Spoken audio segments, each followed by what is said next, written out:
पारामाटाबाट पेन्दित हुँदै हामी अगाडि बढ्यौँ। बाटोमा एकछिन पानी पनि परेको थियो, तर पानी पछि आफै रोकियो र मौसमलाई चिसो बनाएर गयो। अनि हामी बाहिरको भ्यू हेर्दै रमाइलो गर्दै अगाडि बढ्यौँ। भोक लाग्ने भएकाले खानेकुरा लिएर गएका थियौँ, त्यसैले ट्रेनमा खानेकुराहरू खायौँ र एकदमै रमाइलो गर्दै गर्दै अगाडि बढ्यौँ। ट्रेनमा 1-2जना नेपाली दाइ दिदीहरू पनि भेट हुनुभयो। बुवा आमाले उहाँहरूसँग कुरा गर्नुभयो र हामी फरिफरिका फरक फरक स्टेसनहरूलाई हेर्दै हेर्दै ट्रेन चढ्ने र झर्ने मान्छेहरूको घुइँचो हेर्दै हेर्दै अगाडि बढ्यौँ। हरियो जङ्गल, जताततै फुलेका थरीथरी फुलहरू, ओहो कस्तो रमाइलो थियो। पहिलोचोटि त्यो ठाउँपट्टि गएको थिएँ म र मलाई धेरै रमाइलो लागिरहेको थियो, विशेष गरी जङ्गलमा फुलेका फुलहरू देखेर। अनि सबैतिर इन्जोय गर्दै गर्दै हामी हाम्रो ठाउँमा पुगेर हामीले 2-3टा फोटो खिच्यौँ अनि आफ्नो यात्रा अगाडि बढायौँ।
एकदमै राम्रो छ।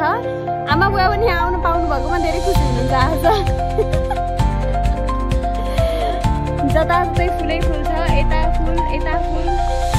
उतापट्टि हेर्नुभयो भने त्यहाँनिर लेभेन्डर छ, त्यसको यतापट्टि पिङ्क कलरको छ। अनि यहाँनिर एकदमै धेरै व्हाइट एकदमै ब्युटिफुल व्हाइट कलर छ।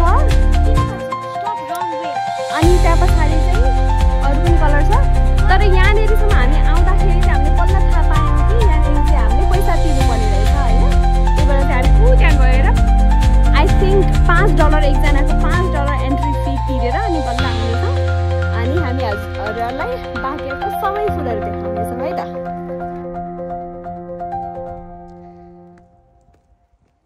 त्यहाँबाट हामी टिकट लिन भनेर अगाडि गयौँ, तर टिकट लिने ठाउँमा कोही पनि हुनुहुँदो रहेछ। त्यही भएर हामीले एकदमै अनुशासित भएर 4जनाको $20 डोनेसन बक्समा हालिदियौँ र अगाडि लाग्यौँ।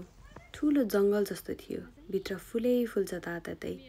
अनि मान्छे भने त्यति धेरै थिएनन्, किनभने त्यो दिन अलि चिसो थियो र पानी पनि परिरहेका थियो।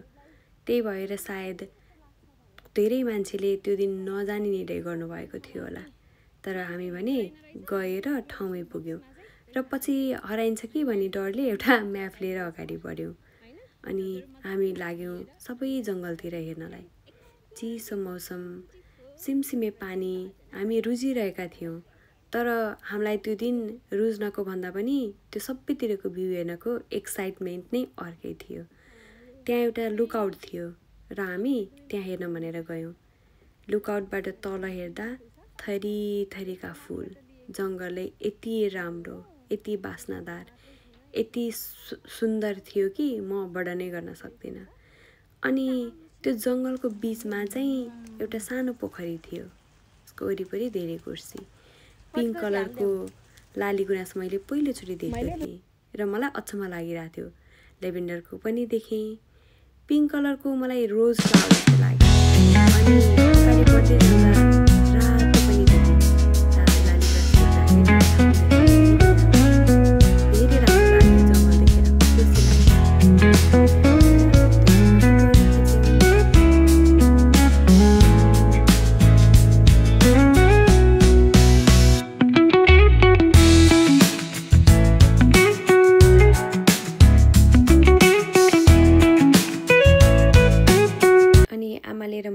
2-3टा टिकटक पनि बनायौँ।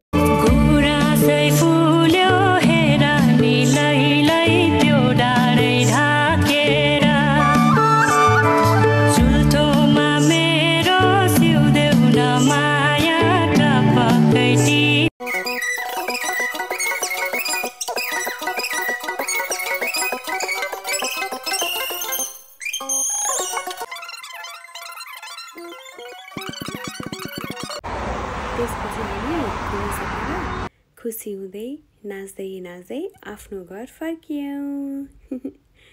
Thank you everyone for watching. See you next time. Bye bye.